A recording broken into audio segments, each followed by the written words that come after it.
Ciudad de México, base aérea militar número 1. Un radar gira sobre el desierto. En la pantalla, un punto se mueve lento, casi invisible. No es un enemigo extranjero. Es una pregunta que nadie en el Pentágono, en Bruselas ni en Palacio Nacional quiere responder en voz alta. Si México tuviera que defenderse hoy, en este instante, frente a una potencia real, ¿cuánto tiempo aguantaría su ejército? La respuesta, documentada, verificable, incómoda, es más corta de lo que la mayoría imagina. México es la 12ª economía del planeta. Tiene fronteras con la primera potencia militar de la historia. Tiene 2 océanos, un golfo estratégico y una posición geográfica que cualquier general envidiaría. Y sin embargo, cuando se mide su poder de fuego real frente al estándar que exige la organización del Tratado del Atlántico Norte, el resultado es una brecha que atraviesa cada rama de sus fuerzas armadas, tierra, aire y mar. Este es el análisis que compara, cifra por cifra, sistema por sistema, el arsenal mexicano contra el nivel mínimo que exige pertenecer al club militar más poderoso del mundo. Y hay un dato que lo hizo todo antes de empezar. La OTAN exige a sus miembros invertir al menos el 2% del Producto Interno Bruto en defensa. México, en 2024, invirtió 0,63%, menos de un tercio del mínimo exigido.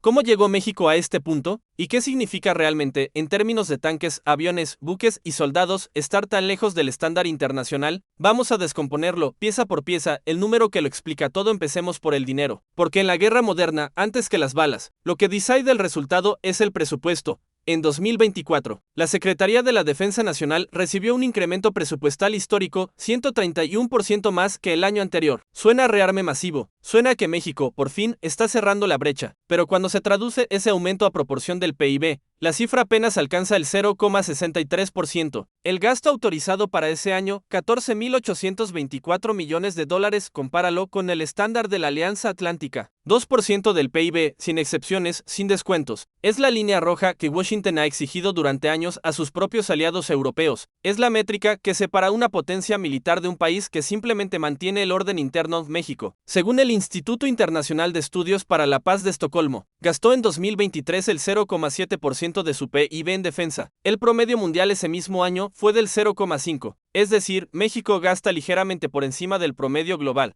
pero muy por debajo de cualquier potencia con ambiciones estratégicas serias. Y hay un detalle que cambia la lectura completa de esa cifra. El 11% de ese gasto en defensa no se destina a tanques, ni a cazas, ni a submarinos. Se destina a la Guardia Nacional, una fuerza pensada para el control del territorio interno, no para la disuasión frente a un adversario externo. Aquí está la primera verdad incómoda. México no invierte poco en seguridad, invierte una cantidad considerable, pero la dirige casi en su totalidad hacia un enemigo interno, el crimen organizado, no hacia la capacidad de proyectar poder o defenderse de una amenaza convencional. Y esa decisión, tomada durante 2 décadas de gobiernos sucesivos, tiene consecuencias que se ven con crudeza. En cada categoría de armamentos tierra, el ejército sin tanques. Empecemos por la categoría más simbólica de cualquier ejército terrestre. Los tanques de batalla principales. México tiene 0, no es una cifra aproximada, no es una carencia temporal mientras llega una nueva adquisición, es una decisión estructural sostenida durante décadas. El ejército mexicano no ha operado en la era moderna, y no planea operar un solo tanque de batalla principal, ningún Leopard 2, ningún Abrams, ningún T-90,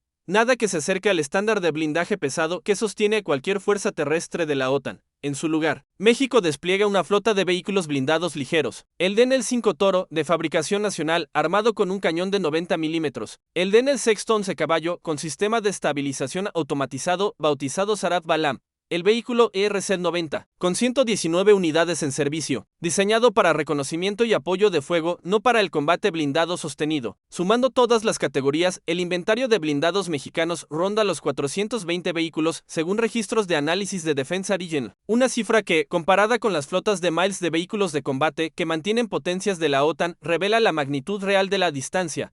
En artillería, el panorama se repite. México mantiene obuses remolcados de 105 y 155 milímetros, heredados de programas de adquisición de décadas pasadas. Probó, en su momento, un sistema autopropulsado ligero con cañón de 75 milímetros, pero no cuenta, hasta hoy, con artillería autopropulsada moderna de largo alcance, la columna vertebral de cualquier ofensiva terrestre contemporánea. El inventario total de piezas de artillería se estima en unas 456 unidades, la mayoría de tecnología heredada del siglo pasado, no adquirida bajo estándares actuales.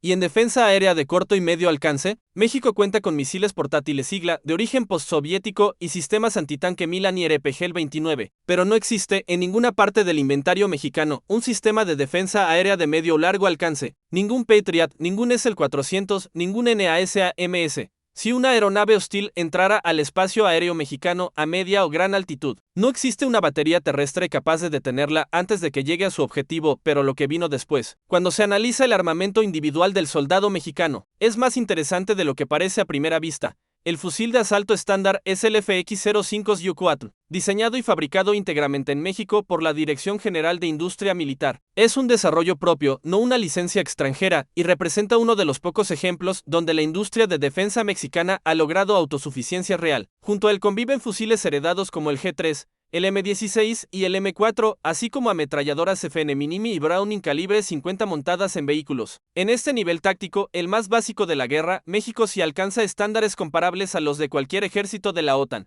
El problema no está en el fusil del soldado, está en todo lo que hay detrás de él. El blindaje, la artillería, la cobertura aérea. Ahí es donde la brecha se abre sin disimulo. AIRA, el escudo que ya no existe si la Fuerza Terrestre Mexicana revela carencias estructurales. La Fuerza Aérea expone algo más grave, una vulnerabilidad casi total frente a cualquier adversario con capacidad de combate aéreo moderno.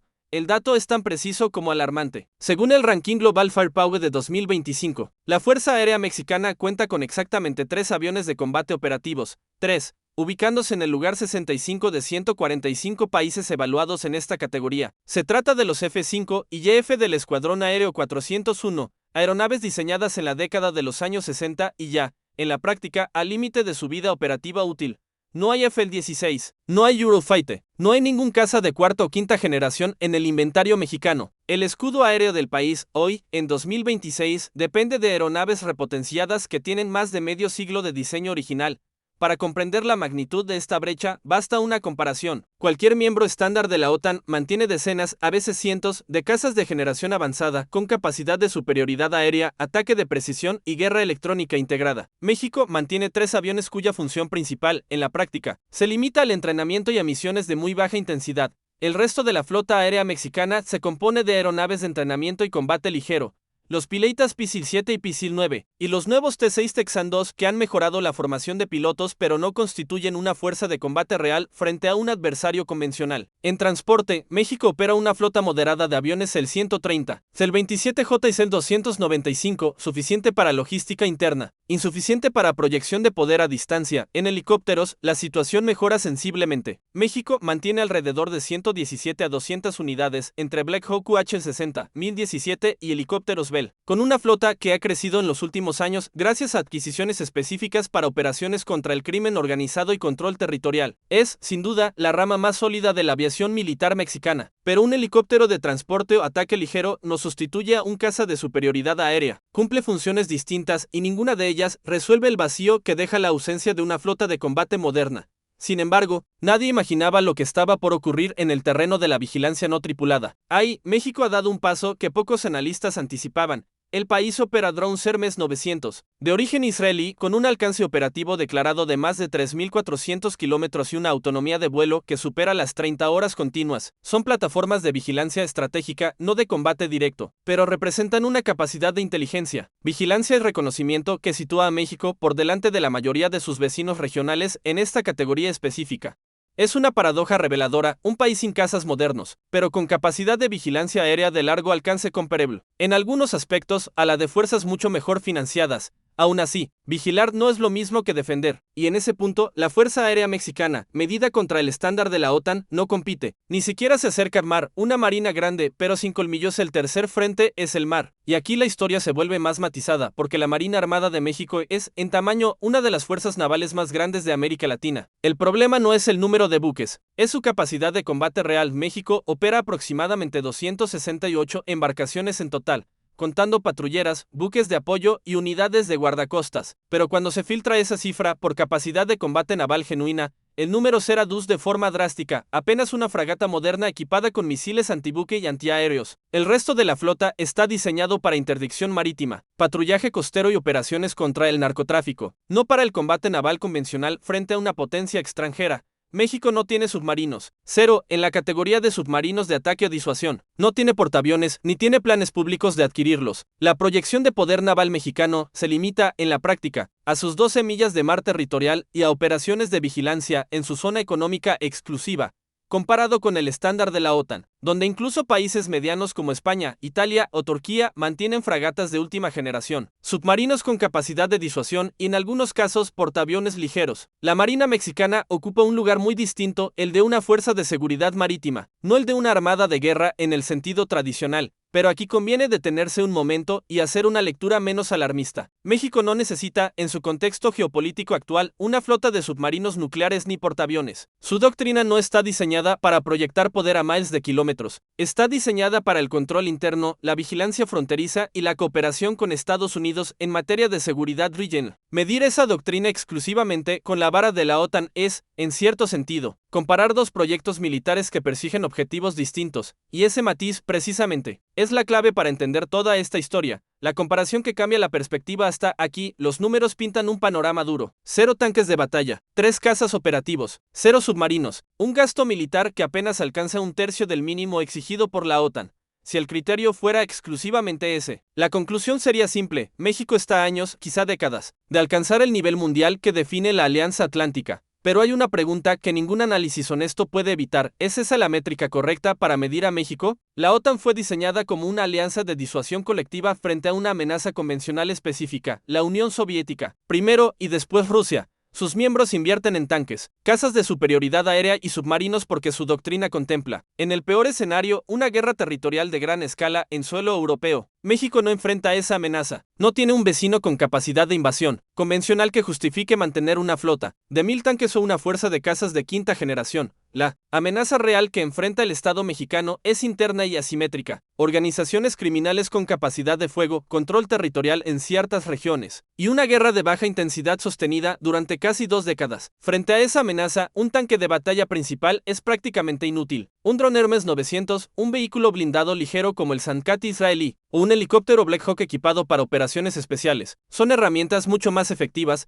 Esto no significa que la brecha no exista. Existe, es real y es medible en cada cifra que hemos revisado. Significa que esa brecha responde, en parte, a una decisión estratégica deliberada, no únicamente a una incapacidad económica o tecnológica. Sin embargo, hay un riesgo que ese razonamiento no puede ocultar. El mundo está cambiando. Las líneas entre amenaza interna y amenaza externa se difuminan cada año. Y un país sin defensa aérea de medio alcance, sin capacidad de disuasión naval y sin blindaje pesado, queda expuesto no solo frente a un ejército extranjero convencional, sino frente a cualquier actor con acceso a tecnología moderna, drones de ataque, misiles de crucero, guerra cibernética. Y en esos terrenos, el debate apenas comienza a abrirse en México. Los nuevos campos de batalla, porque la guerra del siglo XXI ya no se libra solo con tanques y cazas, se libra en el ciberespacio, en el espectro electromagnético y cada vez más en el espacio orbital. De aquí, la posición mexicana es aún más incierta. Existen referencias, en fuentes de análisis abierto, a capacidades cibernéticas militares orientadas al rastreo de comunicaciones encriptadas del crimen organizado, y a planes de desarrollo de capacidad satelital propia proyectados hacia 2027.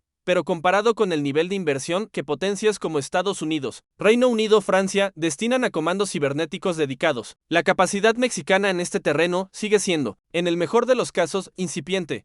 Y este es, quizás, el verdadero campo de batalla del futuro inmediato. No el número de tanques que un país pueda desfilar en una ceremonia militar, sino su capacidad de proteger infraestructura crítica, comunicaciones y sistemas financieros frente a un ataque digital. En ese terreno todavía no está claro quién gana y quién pierde. Y México, como la mayoría de los países de la región, apenas empieza a construir esa defensa del equilibrio real. Entonces, ¿qué tan lejos está México del nivel mundial que representa la OTAN? En términos de gasto militar como porcentaje del PIB, México invierte menos de un tercio del mínimo exigido a los miembros de la alianza. En capacidad blindada pesada, la distancia es total: 0 tanques de batalla frente a los miles que mantienen las principales potencias occidentales. En poder aéreo de combate, la brecha es abismal: 3 cazas de sexta década de diseño frente a flotas de cuarta y quinta generación. En capacidad naval de combate, México cuenta con una sola fragata moderna y ningún submarino, pero en armamento individual de infantería, en capacidad de vigilancia con drones de largo alcance, y en experiencia operativa acumulada durante casi 20 años de conflicto de baja intensidad, México mantiene un nivel de competencia que muchas fuerzas armadas del mundo, con presupuestos mucho mayores, no han tenido que desarrollar jamás. La verdadera pregunta no es si México alcanzará algún día el estándar de la OTAN. Con la trayectoria actual de gasto militar, esa meta sigue a años de distancia. La pregunta real es si ese estándar es siquiera el objetivo correcto para un país cuya guerra más urgente no se libra en una frontera internacional, sino dentro de su propio territorio. Lo que sí es seguro es esto: el mundo se está rearmando, las alianzas se están redefiniendo, y cada país que hoy decide no invertir en disuasión convencional apuesta, de forma silenciosa, a que la próxima guerra nunca llegará a su puerta. México ha hecho esa apuesta durante 2 décadas. La pregunta que queda flotando, la que ningún informe oficial responde todavía, es cuánto tiempo más puede sostenerla sin que el tablero geopolítico se lo cobre. ¿Qué harías tú si tu país tuviera que elegir hoy entre gastar en tanques o en hospitales, entre casas de combate o en seguridad interna? Escribe la palabra PODR en los comentarios si quieres ver la segunda parte de este análisis, donde entramos en las operaciones clasificadas de las Fuerzas Especiales Mexicanas y su papel real frente a los cárteles más armados del continente.